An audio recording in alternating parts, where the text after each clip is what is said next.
তাদের সবাইকে আইনের আওতায় আনা হবে। আপনি জানলেও অবাক হবেন যে আমিও এআই দিয়ে তৈরি। চাচা, আপনার জীবনের লক্ষ্য কি? আমার জীবনে একটা লক্ষ্য, রাশিয়ান বিয়া করবো আর হানিমুনে সুইজারল্যান্ডে যাবো। এই বুড়া কই কি? আচ্ছা, আপনি তো সাপুরে, আপনি সাপ ধরেন, কিন্তু আপনি ইডেন কলেজে কেন এসেছেন? আমার ভাইপো বললো ইডেন কলেজে নাকি অনেক নাগিন ঢুকেছে, তাই ধরতে এসেছি। আজকে গরু নিয়ে বিমানে উঠবো ভাই, জীবনে প্রথমবার। আপনি গরু নিয়ে প্লেনে উঠতে পারবেন না স্যার। গরু নিয়ে না উঠতে দিলে আমাদের বাড়ির উপর দিয়া প্লানে গেলে তখন দেখে নেব।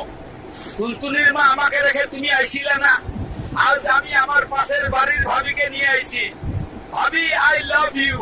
স্যার, আপনি প্লেনের ভেতরে বিরিয়ানি খেতে পারেন না। ভালোই কথা কস, আমি যদি বিরিয়ানি খেতে না পারি তাহলে তোর প্লেনে থেকে কি করবো?